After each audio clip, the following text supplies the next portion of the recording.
함께 나눌 말씀은 우리 마태복음 말씀 계속 이어가고 있습니다. 마태복음 5장 43절부터 48절까지의 말씀입니다. 마태복음 5장 43절부터 48절까지의 말씀 우리 함께 읽겠습니다. 시작. 또 내 이웃을 사랑하고 내 원수를 미워하라 하였다는 것을 너희가 들었으나 나는 너희에게 이르노니 너희 원수를 사랑하며 너희를 박해하는 자를 위하여 기도하라. 이같이 한즉 하늘에 계신 너희 아버지의 아들이 되리니 이는 하나님이 그 해를 악인과 선인에게 비추시며 비를 의로운 자와 불의한 자에게 내려 주심이라. 너희가 너희를 사랑하는 자를 사랑하면 무슨 상이 있으리요? 세리도 이같이 아니하느냐? 또 너희가 너희 형제에게만 무난하면 남보다 더한 것이 무엇이냐? 이방인들도 이같이 아니하느냐? 그러므로 하늘에 계신 너희 아버지의 온전하심과 같이 너희도 온전하라. 아멘. 우리는 이제 마태복음 5장을 통해서 특별히 산상설교의 말씀을 듣고 있습니다. 특별히 산상설교 가운데서도 예수님께서 서기관과 바리새인보다 더 나은 의에 대해서 설명하시는데 그 설명의 6번째 오늘은 마지막입니다. 서기관과 바리새인보다 더 나은 의는 이런 것이다 라고 예수님께서 말씀하시는 그 마지막인데, 우리가 다시 한번 이 말씀을 하시기 전에 이 6가지의 예를 들어서 말씀하시기 전에 예수님께서 어떻게 말씀하시면서 이 6가지 이야기를 하셨는지 우리 다시 한번 기억하면서 마태복음 5장 17절부터 20절까지의 말씀을 함께 읽겠습니다. 시작. 내가 율법이나 선지자를 폐하러 온 줄로 생각하지 말라. 폐하러 온 것이 아니요 완전하게 하려 함이라. 진실로 너희에게 이르노니 천지가 없어지기 전에는 율법의 1.1획도 결코 없어지지 아니하고 다 이루리라. 그러므로 누구든지 이 계명 중에 지극히 작은 것 하나라도 버리고 또 그같이 사람을 가르치는 자는 천국에서 지극히 작다 일컬음을 받을 것이요 누구든지 이를 행하며 가르치는 자는 천국에서 크다 일컬음을 받으리라. 내가 너희에게 이르노니 너희 의가 서기관과 바리새인보다 더 낫지 못하면 결코 천국에 들어가지 못하리라. 아멘. 이렇게 말씀을 하시면서 서기관과 바리새인보다 더 나은 의, 그 의에 대해서 예수님께서 6가지로 예를 들어서 말씀해 주셨습니다. 우리가 특별히 5주 동안 말씀을 들었는데 그 말씀 서기관과 바리새인보다 더 나은 의에 대한 이야기를 잠깐 우리가 정리해 보면, 특별히 이 산상설교는 이 땅에 오신 왕으로 오신 예수 그리스도가 통치하는 하나님의 나라의 영원한 법이 무엇인가라는 그 말씀 속에서 지금 말씀이 진행되고 있다라는 것입니다. 그리고 우리는 이제 예수 그리스도를 믿는 자가 되었는데 우리 안에 예수 그리스도를 소유하고 살아가는 하나님의 백성들은 과연 이제 어떠한 삶을 살아가는 것인가? 여기서 꼭 여러분들이 주의하셔야 될 것은 무엇이냐면, 이 산상설교를 통해서 이렇게 살아라 라고 말씀하신 것이 아니라 이미 우리는 그러한 성품을 받았다. 그러니 우리는 마땅히 그렇게 살아가는 존재이다. 즉 이 산상설교에서 말씀하시는 말씀 하나하나가 아니 어떻게 그렇게 산대? 오른밤을 때리면 어떻게 왼밤을 돌려대며 산대? 이러한 의문을 갖는 것이 아니라 우리는 우리 안에 예수 그리스도가 계시게 되어지고 예수 그리스도로 말미암아 살아가는 삶은 그러한 삶을 넉넉히 살 수 있다라고 우리에게 말씀해 주신다는 것입니다. 그렇습니다. 우리의 노력으로 되어지는 것이 결코 아닙니다. 그래서 우리가 이 말씀을 나누면서 누가복음 15장에 나오는 돌아온 탕자의 이야기를 통해서 함께 나누었던 것처럼 아버지의 마음을 깊이 아는 자가 되어질 때에, 아버지의 그 사랑을 깊이 느끼는 자가 되어질 때에 나는 아무 공로 없지만, 아무 노력 없지만, 아무 힘쓴 것 없지만 오히려 나는 더 타락되어져서 아버지의 원수가 되어지는 일을 행했지만 그럼에도 불구하고 우리를 받아주시는 그 아버지의 마음을 알게 되어진다면 그 사랑으로 말미암아 우리는 예수님께서 이미도 우리에게 부어주신 그 사랑을 온전히 나타내는 삶을 살 수 있다라는 것입니다. 그렇습니다.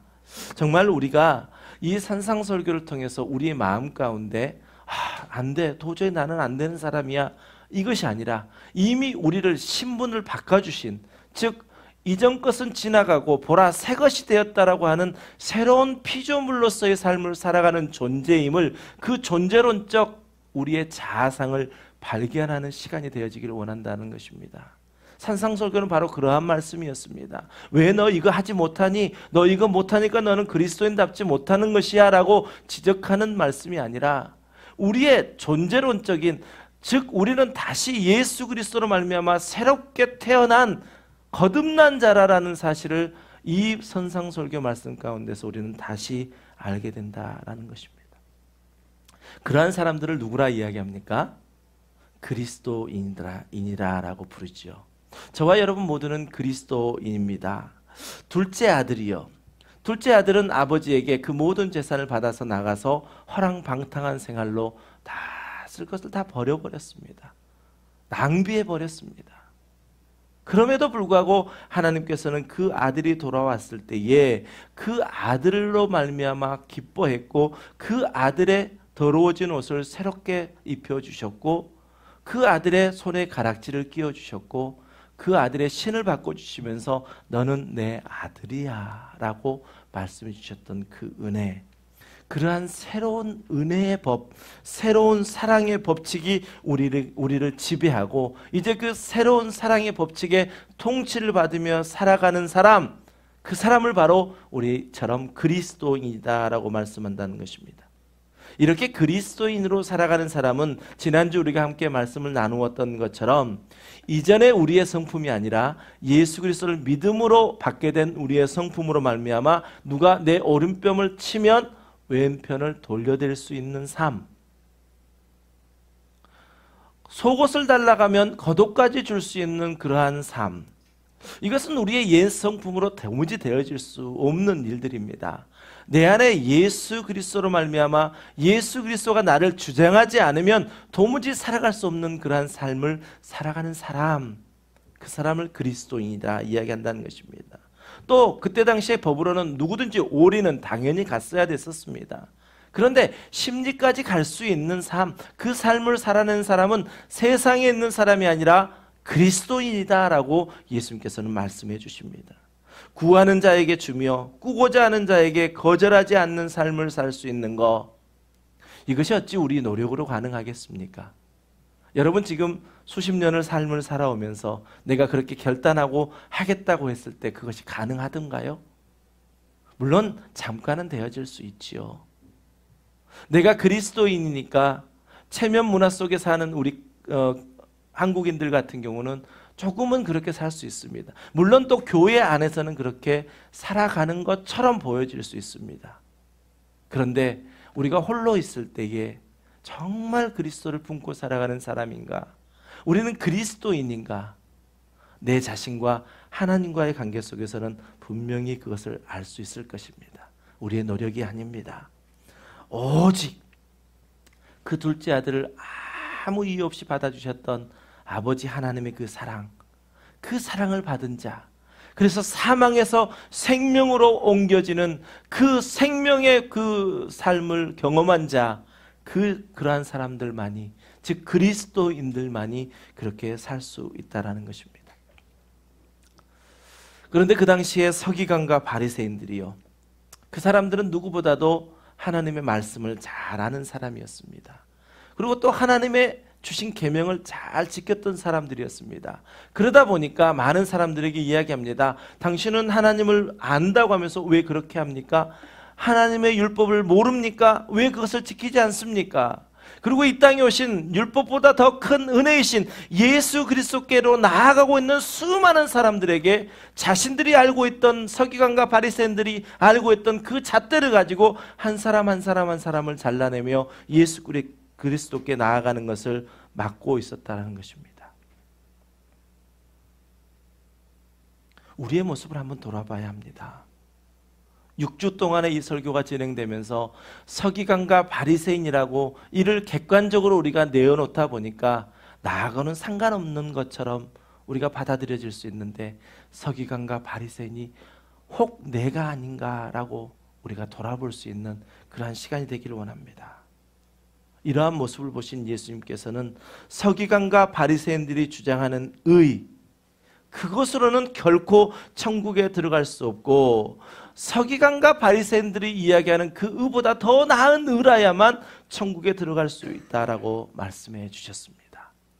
그 예를 들어서 예수님께서 말씀하신 것입니다. 그렇습니다. 우리를 사망에서 생명으로 옮겨주시는 그 의, 예수 그리스도의 십자가의 사건으로 나타난 하나님의 의, 그 의만이 우리를 온전히 사망에서 생명으로 옮겨주고 천국에 들어가는 그 의로 우리를 나타내 주십니다. 오늘 본문은 그렇습니다. 예수님께서 이제 서기관과 바리새인보다 더 나은 의를 설명하시면서 44절에서 너희 원수를 사랑하며 너희를 박해하는 자를 위하여 기도하라 라고 말씀하십니다. 다시 말하면 예수님께서는 새로운 삶의 원칙 아래서 살아가는, 즉 새로운 삶의 통치 아래 살아가는, 예수 그리스도의 통치 아래 살아가는 그러한 사람들은 이제 내 안에 계신 예수 그리스도로 말미암아 원수를 사랑하며 박해하는 자를 위해서 기도하는 삶을 살아가는 사람이다라고 우리에게 말씀해 주시는 것입니다. 여러분, 그렇습니다. 저와 여러분은 이제 새로운 법 안에 새로운 통치를 받는 사람들입니다. 그래서 거듭 말씀드리지만 이 상상 설교를 들으면서 나는 그렇게 하지 못했구나, 나는 왜 그럴까, 내가 어떻게 하면 더 열심히 하면 그렇게 할 수 있을까라고 이것을 접근하는 것이 아니라, 이미 내 안에 이러한 성품을 심어주신 분이 나를 구원하신 예수 그리스도이시구나. 그렇다면 이제 내 안에 계신 예수님을 의지해야지. 예수님만 의지하고 살아간다면 예수님께서 오늘 말씀 가운데 우리는 이러한 삶을 살아갈 수 있다라고 이야기하신 것처럼 내가 더 예수님만을 순종하며 따라가야 되겠구나라고 고백하는 시간이 되어져야 된다는 것입니다. 오늘 본문은 예수님께서 서기관들과 바리새인들에게 43절과 44절 말씀을 시작하시면서 이렇게 시작하십니다. 또 내 이웃을 사랑하고 내 원수를 미워하라 하였다는 것을 너희가 들었으나 나는 너희에게 이르노니 라고 지금 계속 6번의 예를 들어서 말씀하실 때 이 패턴으로 말씀하셨죠. 그런데 여러분, 하나님은 어떤 분이십니까? 신실하신 분이시죠. 선하신 분이시죠. 하나님은 늘 우리를 사랑해 주시는 분이시죠. 그런데 43절 말씀에 좀 걸리지 않으십니까? 다시 한번 우리 43절 보십시오. 또 내 이웃을 사랑하고 내 원수를 미워하라. 미워하라 하셨을까요? 하셨을까요? 안 하셨을까요? 하나님 선하신 분이시기 때문에 그러지 않았을 것 같은데, 분명히 43절 말씀을 보면 내 이웃을 사랑하고 내 원수를 미워하라 하였다는 것을 너희가 들었으나 라고 서기관과 바리새인들에게 말씀하고 계시거든요. 특별히 43절 성경을 가지고 계신 분들은 성경을 한번 보시면 43절 말씀에 관주라고 하는데 옆에 조그만 글씨로 레 19 땡땡 18 이렇게 적어져 있습니까? 있으세요? 있으신 분 끄떡끄떡 한번. 그것은 무엇을 이야기하냐면 구약 성경이 이 말씀과 이렇게 상통될 수 있는 말씀입니다라고 성경에 조그만 글씨로 이렇게 관주를 달아놓은 것입니다. 자, 그러면 우리 레위기 19장 18절 말씀을 한번 함께 읽어보겠습니다. 시작. 원수를 갚지 말며 동포를 원망하지 말며 내 이웃 사랑하기를 내 자신과 같이 사랑하라. 나는 아멘. 제가 두 말씀을 같이 띄워놔 드렸습니다. 5장 43절 말씀과 레위기 19장 18절 말씀, 이 말씀이 딱 이렇게 연결고리로 연결이 되십니까? 안 되십니까? 안 돼야죠. 안 돼야 맞죠. 레위기 말씀은 분명히 내 원수를 미워하라라고 하신 말씀은 아닌 것 같거든요. 그런데 우리의 관점에서는 그렇습니다. 그런데 유대인의 관점으로 한번 돌아가 보시자고요. 유대인들의 관점에서 자신들이 생각할 때에 원수를 미워하라라고 했다라는, 그렇게 해석될 만한 성경들이 제법 있었을 것입니다. 신명기 23장 6절 말씀을 한번 함께 읽어보겠습니다. 시작. 내 평생에 그들의 평안함과 형통함을 영원히 구하지 말지니라. 아멘. 유대인들의 관점에서요.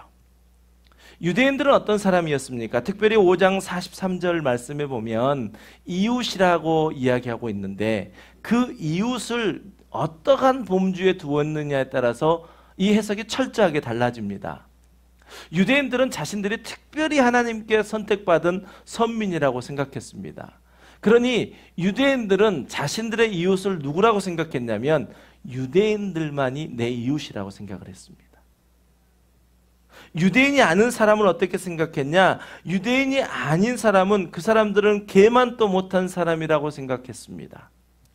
그러니까 유대인들 입장에서 그들이라고 이야기하고 있는 신명기 23장 6절 말씀, 그들의 이 말은 유대인이 아닌 다른 사람들을 이야기하는 것입니다. 그러니까 유대인들이, 즉 서기관과 바리새인들이 오늘 말씀 가운데 내 이웃을 사랑하고 내 이웃을 미워하라라고 해석할 수도 있었다라는 것이죠. 그런데 이 땅에 오신 예수님께서는 뭐라고 말씀하십니까? 원수를 사랑하라라고 가르치고 계십니다. 이것이 서기관과 바리새인보다 더 나은 의, 즉 예수님에게서 나타난 하나님의 의라라고 말씀해 주고 있습니다. 서기관과 바리새인들의 의보다 더 나은 의라고 예수님께서 계속해서 말씀하시면서 서기관과 바리새인들이 하나님의 마음을 알지 못하고 하나님의 본래적으로 주신 그 계명의 의도와는 상관없이 자신들의 관점에서 그 모든 것들을 잘라내고 또 정죄하고 그것을 이것이다 저것이다 구별했던 그 모습들을 지금 예수님께서 책망하고 계신다면 이거 역시 그렇습니다. 자신들은 선민이라고 생각하면서 자신 외에, 자신의 민족 외에 다른 사람들은 다 원수로 생각하면서 그 원수를 미워하라라고 이렇게 가르쳤던 것입니다. 그러나 이 땅에 오신 예수 그리스도는 원수를 사랑하라라고 우리에게 말씀하십니다. 그렇습니다. 원수를 사랑하는 것은 하나님께서 그렇게 해주셨던 것입니다. 하나님이 이미 원수되었던 그 인간들을 구원하시기 위하여 독생자 예수 그리스도를 보내셔서 그 아버지의 마음을 아셨던 예수님께서는 십자가의 모든 물과 피를 다 흘리시며 우리를 구원하여 주셨습니다. 그것뿐입니까? 십자가에서 모든 사역을 마치시고 이제 다 이루는 그 과정 속에, 죽음을 맞는 과정 속에서도 자신을 죽이려고 해치려고 했던 그 사람들을 향하여 누가복음 23장 24절에서는 아버지 저들을 사하여 주옵소서 자기들이 하는 것을 알지 못하니이다. 원수를 사랑하여 주셨습니다. 자기를 죽이는 그 원수들까지도 사랑하여 주셨던 그 예수님의 우리에게 보여주셨던 그 말씀, 그 행함, 또 하나님께서 계획하셨던 그 원수를 사랑하라라고 하셨던 그 말씀, 그 행하신 십자가, 그 사랑을 받은 사람들이 바로 저와 여러분이다라는 것입니다.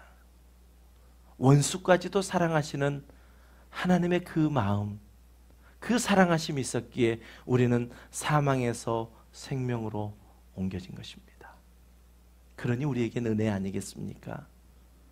나의 노력이 아니라 우리에게 주신 그 호흡까지도 하나님의 은혜입니다 고백하는 그 은혜가 바로 우리의 고백이 되어야 될 줄 믿습니다.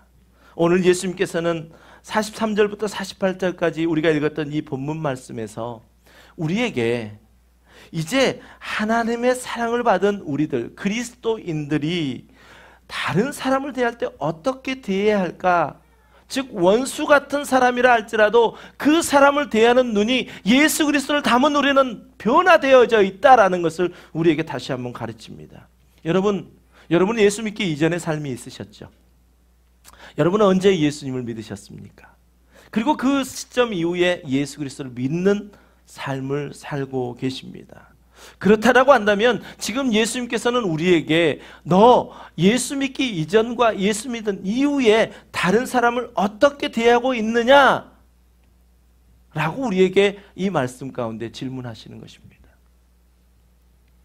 하나님은 이 세상을 어떻게 보실까요? 하나님은 이 세상을 죄악이 정말 완연하여서 도무지 정말 구제불능인 세상으로 보실 것입니다.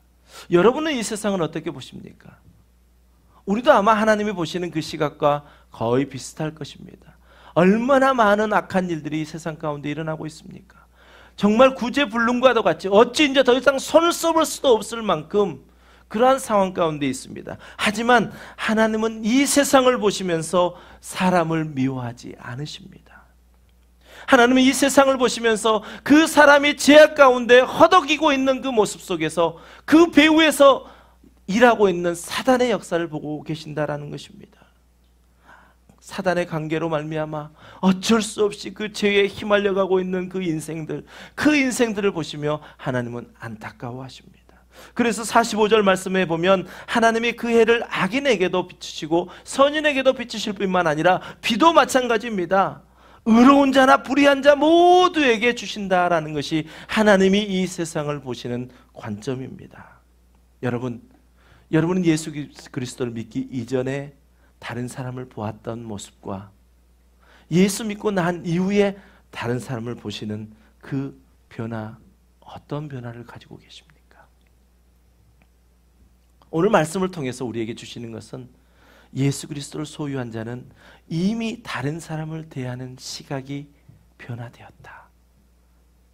우리에게 하나님의 마음이 있다면 하나님이 보시는 그 세상을 바라보는 시각, 그 영혼을 안타까워하시며 죄악 가운데 어쩔 수 없이 흔들려가고 있는 그 불쌍한 인생들을 보시는 것 같은 그 하나님의 마음이 우리의 마음이 되어야 된다라고 말씀하고 계십니다. 오늘 저는 서기관과 바리새인보다 더 나은 의에 대해서 6번째로 말씀하시는 이 말씀을 특별히 47절 중간 말씀에 보면 남보다 더한 것이 무엇이냐? 라고 예수님께서 반문하고 계시는 이 말씀에 집중해서 과연 우리가 그리스도인으로서 삶을 살아가고 있다면 그리스도인의 중요한 삶의 원칙은 무엇일까? 라는 것을 한번 살펴보면서 은혜 나누기를 원합니다. 우리 46절과 47절 말씀을 함께 읽습니다. 시작. 너희가 너희를 세리도 이같이 아니하느냐? 또 너희가 너희 형제에게만 무난하면 남보다 더하는 것이 무엇이냐? 이방인들도 이같이. 아멘. 이 말씀을 한마디로 요약해 보면 무엇일까요? 예수 믿는다고 하는 그리스도인인데 너희가 너희 친구에게만 인사한다면 세상 사람들과 뭐 다르냐? 너에게 잘해준 사람에게만 그 사람에게 잘해준다면 네가 세상 사람들과 뭐가 다르냐?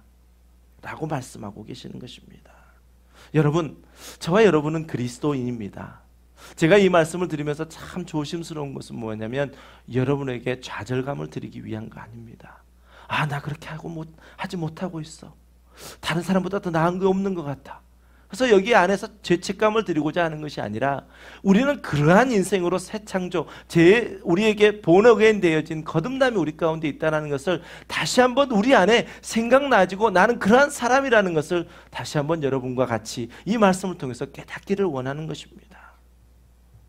세상 사람들과 비교했을 때에 우리 그리스도인에게는 분명히 특별함, 다른 점이 있어야만 합니다. 예수님께서는 46절에서 너희가 너희를 사랑하는 자를 사랑하면 무슨 상이 있으리요? 라고 분명히 우리에게 말씀하십니다. 아, 사랑하는 사람 사랑해 주는 거 그게 뭐 어렵습니까? 나를 사랑해 주는데, 나를 좋아해 주는데, 나로 늘 기뻐해 주는데 그 사람에게 내가 사랑을 주는 것은 너무나도 당연한 것입니다. 예수님께서는 세리도 이같이 한다라고 이야기합니다. 유대인들이 세리를 어떻게 보았습니까? 개만도 못하게 보았습니다. 전혀 그 사람들은 구원받지 못할 완전히 하나님께 버림받은 사람처럼 그들을 취급했습니다. 서기관과 바리새인들에게 말씀하십니다. 너희가 너희를 사랑하는 자를 사랑하느냐? 그게 무슨 상이 되겠느냐? 분명 그리스도인들은 비그리스도인들, 즉 우리가 이야기하고 있는 세상에 사는 사람들과는 분명히 다름이 있습니다. 달라야 합니다. 아니, 이미 다릅니다. 47절 말씀에서도 또 너희가 너희 형제에게만 무난하면 남보다 더하는 것이 무엇이냐?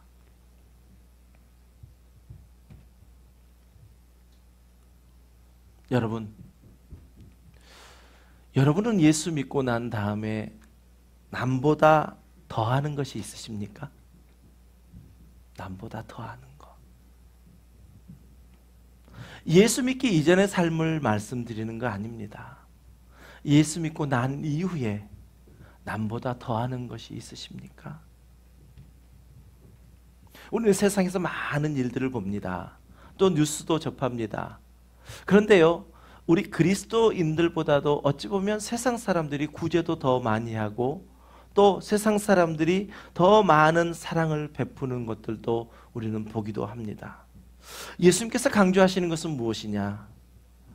오리를 가자 하면 십리까지 가주는 사람, 그 사람이 그리스도인이어야 된다는 것입니다. 속옷을 달라 하면 겉옷까지 줄 수 있는 사람, 그 사람이 그리스도인이어야 된다는 것입니다. 왜냐하면 예수님께서는 이 땅에 오셔서 하나님의 그 마음을 품고 예수님께서 그렇게 사셨기 때문에 예수님의 제자로서 그리스도인으로서 예수님을 우리 안에 모시고 사는 사람으로서 우리는 그렇게 사는 삶이 마땅하다라고 우리에게 말씀하고 계십니다. 그 안에, 여러분 안에, 아니면 내 안에 예수 그리스도를 소유하고 가는 사람들, 이제 내가 아닌 내 안에 계신 예수 그리스도로 말미암아 사는 것입니다. 그래서 원수를 사랑할 수 있고 자기를 미워하는, 나를 미워하는 자에게 선을 행할 수 있고 나를 멸시하고 핍박하는 자를 위해서 기도할 수 있는 사람, 그 사람이 그리스도인이다, 저와 여러분이다라고 이 시간 우리에게 말씀해 주고 계십니다. 여러분, 그렇습니다. 그리스도인이 세상 사람들과 특별히 다른 점입니다. 제가 언젠가 교회에 대한 이야기하면서 교회 공동체는 세상 공동체와 어떻게 다르다고요? 완전히 다르다고요. 완전히 다르다고요.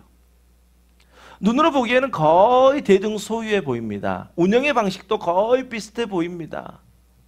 그런데 교회와 세상은 완전히 다르다는 것을 우리가 인식할 때에 교회를 향하신 하나님의 뜻을 우리가 알 수 있는 것처럼 우리 그리스도인과 그리스도인이 아닌 비그리스도인들과는 완전히 다르다라는 것입니다. 어떤 사람들은 예수 그리스도를 믿으면 더 도덕적이지고 더 선을 행하고 더 고든 사람이 되는 것에 만족하는 사람들이 있습니다. 저 역시 그랬습니다. 제가 간증해 드렸던 것처럼 중학교 2학년 때 제 기억 잊지 않는다니까요. 수열아, 왜 교회 다니니?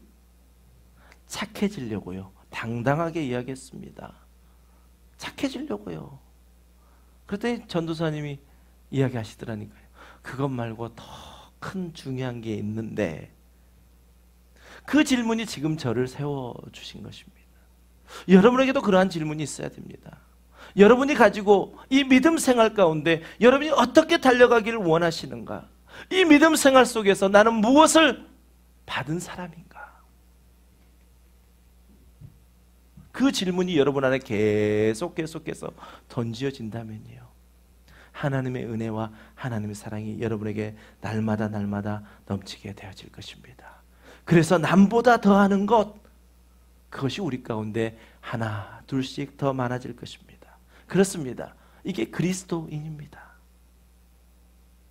오늘 예수님께서는 이제 다른 사람을 대하는데 어떻게 그리스도인은 다른 사람을 대해야 되는가? 예수 그리스도의 마음을 담아, 그 하나님의 마음을 담아서 다른 사람을 대해야 된다. 그 사람이 정말 원수와 같다 할지라도 그 사람 뒤에서 잘못 역사하고 있는, 잘못 흔들고 있는 그 사단의 모습을 보면서 그 영혼을 불쌍히 여길 수 있는, 즉 원수까지 사랑할 수 있는, 나를 핍박하고 나를 아프게 하는 그 사람이 있다 할지라도 그를 위해서 기도할 수 있는 그러한 그리스도인이 되어라라고 우리에게 말씀하고 있습니다. 아니, 이미 그렇게 창조되었다라고 말씀하십니다. 그리스도인은 영적인 것에 더 관심을 가진 사람입니다. 우리가 예배 시간마다 요한복음 4장 24절 말씀으로 하나님은 영이시니 예배하는 자가 영과 진리로 예배할지니라 라고 예배로의 초대를 받습니다. 그렇습니다. 우리 그리스도인의 삶은요, 현실적 고통을 지고 가는 믿음의 삶입니다.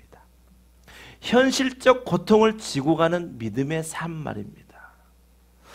많은 사람들은 그렇습니다. 우리가 신앙을 가지면 현재의 고통에서 벗어나서 형통의 삶을 살기를 기대합니다. 예, 저도 그거 동의합니다. 당연히 우리 그리스도인들은 우리 안에 예수 그리스도를 모시고 살아가는 모든 이들은요, 형통의 삶을 사는 것이 맞습니다. 그런데 우리에게 이 땅에 살아가는 현재적 이 형통, 이것보다도 더 큰 보상이 우리 가운데 있다는 것을 여러분 꼭 기억하시길 바랍니다. 우리 로마서 5장 1절부터 4절까지 말씀을 읽을 때에 과연 우리에게 이 믿음의 생활 속에서 소망을 가지고 살아가는 것은 무엇이 되어야 하는가라는 걸 한번 찾아보기를 원합니다. 시작. 5장 1절부터 4절입니다. 시작. 그러므로 우리가 믿음으로 의롭다함을 받았으니 우리 주 예수 그리스도로 말미암아 하나님과 화평을 누리자. 또한 그로 말미암아 우리가 믿음으로 서 있는 이 은혜에 들어감을 얻었으며 하나님의 영광을 바라고 즐거워하느니라. 다만 이뿐 아니라 우리가 환난 중에도 즐거워하나니 이는 환난은 인내를, 인내는 연단을, 연단은 소망을 이루는 줄 알미로다. 아멘. 우리가 의롭다함을 받고 믿음의 삶을 살아가는 궁극적인 우리의 보상은 무엇이다 말씀합니까? 바로 2절에서 하나님의 영광이다 말씀하고 있습니다. 참 우리가 이해하기 어렵습니다. 쉽지 않은 부분입니다. 왜냐하면 나에게 직접 하나님의 영광이 얼마나 나에게 유익이 되는지 우리는 잘 느끼지 못하고 살아가거든요. 그런데 하나님께서 우리를 믿음의 자리로 불러주시고 그 믿음의 자리 가운데 있는 모든 우리에게 주시는 그 보상의 최고의 영광은 하나님의 영광을 보는 것이다 라는 것입니다. 그 하나님의 영광을 보며 즐거워하는 것이다 라고 우리에게 말씀하고 있습니다. 웨스트민스터 소유문답서 1번에 인생의 제일 된 목적은 무엇입니까? 라고 분명하게 질문하고 있지 않습니까? 여러분 뭐라고 답하셨습니까? 예, 하나님을 영화롭게 하고 영원토록 그를 즐거워하는 것이다 라고 우리가 답을 적어봤습니다. 그렇습니다. 우리에게 있는 인생의 목적, 그것은 하나님의 영화롭게 하는 것입니다.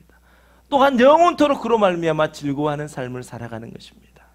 그러니 우리의 신앙생활이 현실에 치우치는 것이 아니라 영원토록 즐거워하는 하나님의 영광을 바라보며 살아가는 영적인 삶이 우리에게 더 큰 가치가 있다라는 것입니다. 그런데 우리가 여기서 영적이라고 하면 오해하기가 참 쉽습니다. 뭔가 좀 신비적인 것, 뭔가 지금 세상은 고통스럽지만 이것을 그냥 탁 벗어버리고 그냥 뭔가 새로운 어떤 신비적인 세상에 사는 이것이 아닙니다.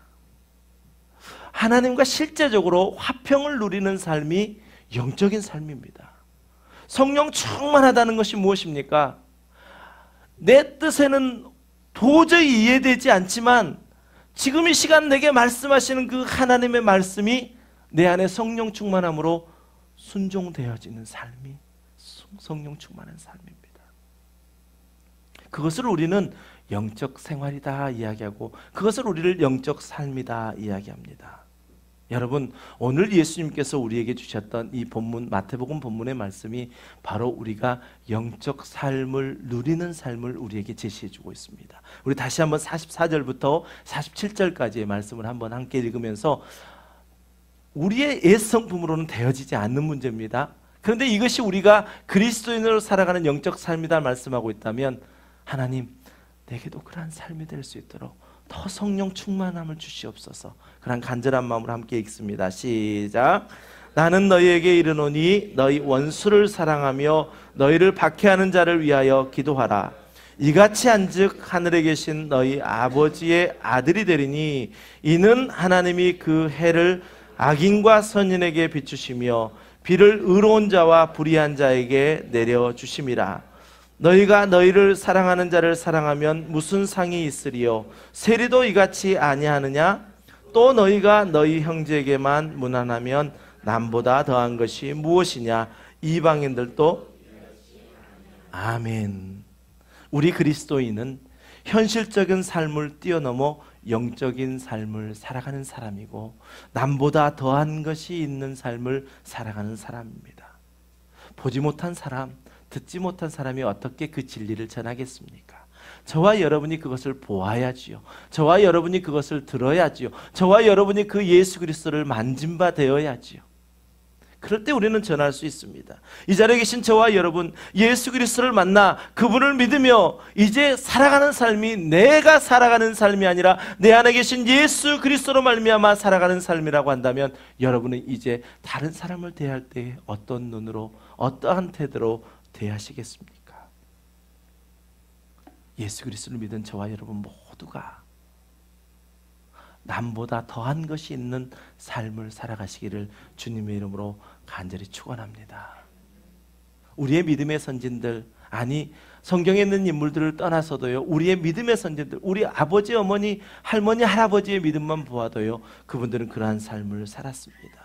그래서 예수님께서는 오늘 마지막 48절에서요, 이제 우리가 이 말씀을 의지하고 살아가면 너희도 그러한 믿음의 삶을 살아갈 수 있다 라고 우리에게 제시해 주시는 말씀이 48절인데 함께 읽겠습니다. 시작. 그러므로 하늘에 계신 너희 아버지의 온전하심과 같이 너희도 온전하라. 아멘. 이 말씀에서 온전하심과 같이 너희도 온전하라고 쓰신 이 온전하다라는 뜻, 텔레이오스라고 하는 이 단어는요, 이미 구약에서도 많이 그 의미로 사용되었던 말씀입니다.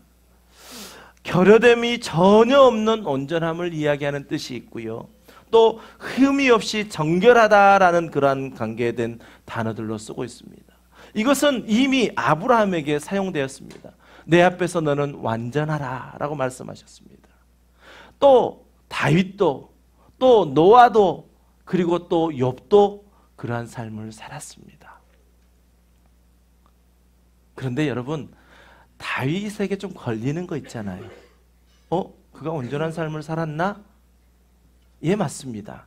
오늘 예수님께서 말씀하시는 이 온전하다라는 이 말씀은요, 도덕적인 관점에서 이야기하시는 게 아닙니다. 우리도 모르게 이 사회적으로 얻어진 도덕적인 관점에서 자꾸 완전하다, 온전하다라고 이야기한다면 도덕적인 모습을 먼저 보게 되어집니다.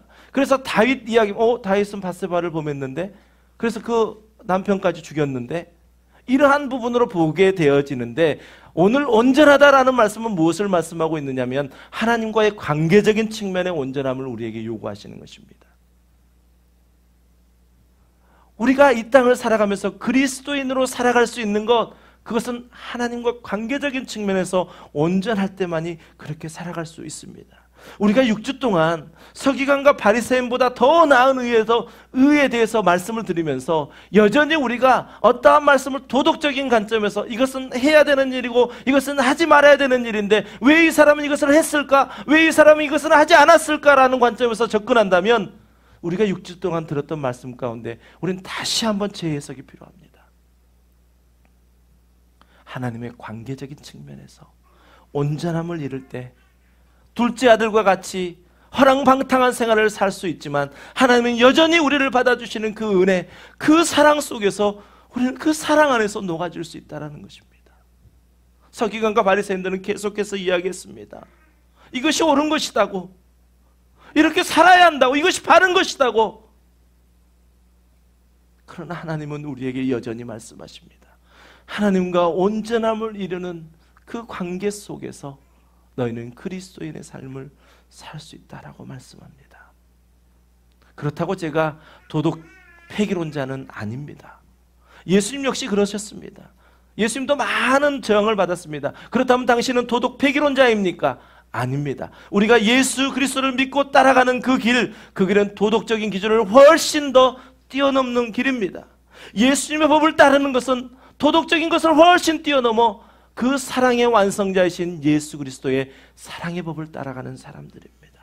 여러분, 우리의 신앙생활 가운데 여러분이 만난 예수 그리스도, 또 내 이웃이 만난 예수 그리스도를 함께 서로 나누면서 계속해서 하나님과 온전하심을 이루어 내심으로 말미암아 우리의 남은 인생이 정말 주님의 은혜 안에 깊이 빠져들어서 아버지 하나님의 마음을 알아 이 땅에 우리에게 주신 사명 잘 감당하시는 저와 여러분 되시기를 주님의 이름으로 간절히 축원합니다. 우리 이 시간 함께 말씀을 생각하며 찬양하실 때요, 그 어떤 것보다도 필요한 것은 무엇이냐? 아버지 하나님의 마음을 우리가 아는 것입니다. 그 마음을 알 때요, 우리는 무엇을 했냐 하지 않았냐, 이게 도덕적인 거냐, 이게 비윤리적인 거냐, 그것을 따지는 것이 아니라 나를 위하여 십자가 지신, 우리가 아직 죄인 되었을 때에 하나님의 자기의 사랑을 확증하시기 위하여 이 땅에 예수 그리스도를 보내주셨던 그 율법보다 더 큰 은혜이신 예수 그리스도, 그분의 마음을 담을 수 있습니다. 아버지, 당신의 마음이 있는 곳에 나의 마음이, 우리의 간절한 고백이 되어지기를 원합니다. 우리의 입술의 고백이 오직 주님이 흠양하시는 그러한 고백이 되어지기를 원합니다. 눈물이 고인 곳에 나의 눈물이 고이길 원해요. 아버지, 당신이 바라보는 예수 그리스도를 소유한 우리는요, 세상을 보는 눈이 달라졌습니다. 아버지 하나님의 마음으로 볼 수 있는 그 눈이 우리 가운데 있습니다. 아버지, 당신이 있는 어느 땅에 나의 두 발이 향하길 원해요.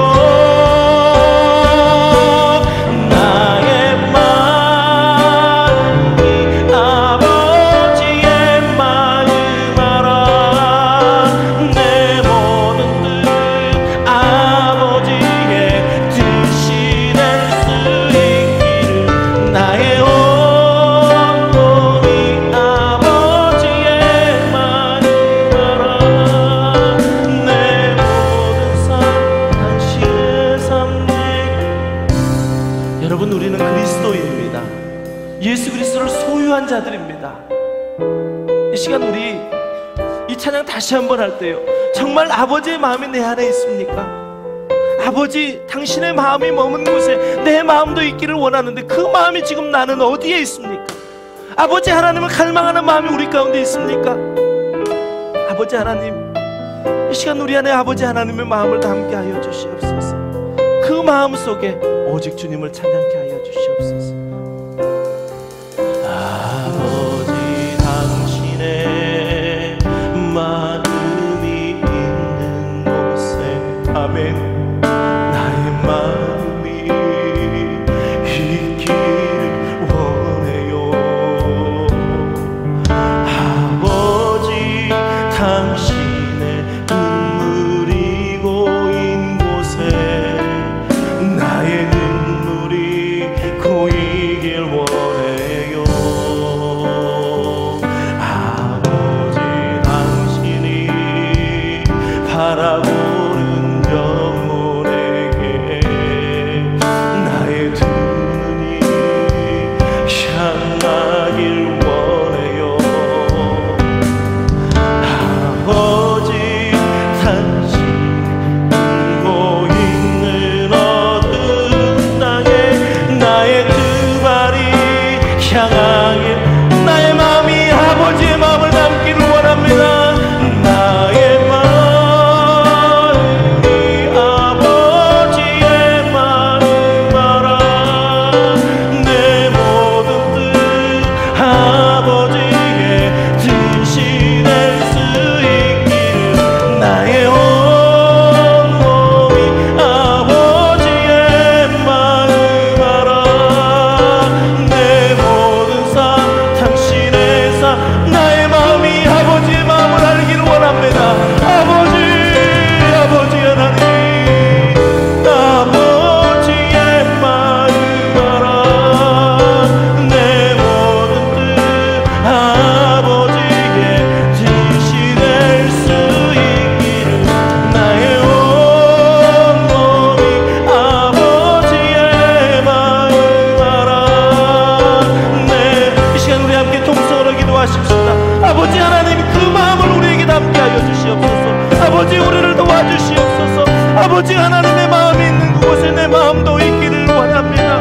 아버지 하나님이 이미도 우리에게 부어주신 그 성품을 따라서 아버지 하나님이여, 우리에게 있는 그 성령의 충만함으로 아버지 하나님이 주신 마음을 닮아가기를 원합니다.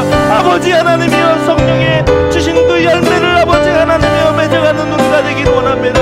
그러나 나의 노력이 아니라, 나의 생각이 아니라, 나의 의가 아니라 오직 예수 그리스도로 말미암아 아버지 하나님 열매가 되기를 원합니다. 아버지 하나님, 우리를 통하여 이루실 아버지 하나님의 그 마음 그 뜻을 우리가 담게 하여 주시옵소서. 이 시간 아버지 하나님이 우리에게 애기의 눈물을 주시고, 우리에게 아버지 하나님이 주신 아버지 하나님의 자녀로서의 아버지 신분적 천재적인 아버지 하나님 우리의 자상이 생겨날 수 있도록 주여 도와주시옵소서. 아버지 우리에게 있는 아버지 하나님의 마음, 그 마음을 담기를 원하오니 아버지 우리를 도와주시옵소서. 나의 마음이 아버지의 마음 알아. 내 모든 뜻 아버지의 뜻이 될 수 있기를. 나의 온몸이 아버지의 마음 알아. 내 모든 삶 당신의 삶, 나의 마음이 아버지의 마음을 알기를 원합니다. 나의 마음이 아버지의 마음. 6주 동안의 설교 가운데 우리에게 도덕심을 자극하는 것이 아니라 우리의 영성이 자극되어 우리 안에 주신 그 성품을 따라 살기를 원하오니 아버지 이 시간 아버지 하나님께서 축복하여 주셔서 아버지 하나님 옳고 그름을 따지는 것 그 이상으로 아버지의 완성하신 그 사랑의 법을 따라갈 수 있도록 주님 축복하여 주시옵소서. 내 모든 삶 당신의 삶 되기를. 내 모든 삶 당신의 삶 되기를. 내 모든 삶, 내 모든 삶 당신의 삶 되기를. 아버지 하나님 그렇습니다. 이미도 우리에게 그러한 주신 그 성품을 따라서 남은 인생 살아갈 수 있도록 매일 매 순간순간 성령 충만케 하여 주시옵소서.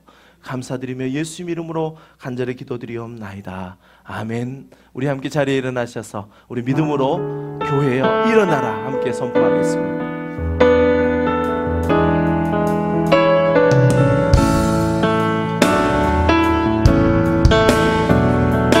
교회여 일어나라. 주께서 부르시니 두려움과 심해 내려놓고 교회여 일어나라. 주께서 보내시니 교회여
이제는 우리를 구원하시고 일어나라 명하시는 예수 그리스도의 한없는 은혜와 하나님 아버지의 극진하신 사랑과 성령님의 감화감동 내주 교통하심의 역사가 하나님 아버지의 마음을 알아 우리의 뜻이 아닌 하늘의 뜻이 이루어지기를 간절히 소원하며 이 자리에 함께 예배한 모든 예배자들의 머리 위에 이제부터 영원까지 함께 하시기를 간절히 축원하옵나이다.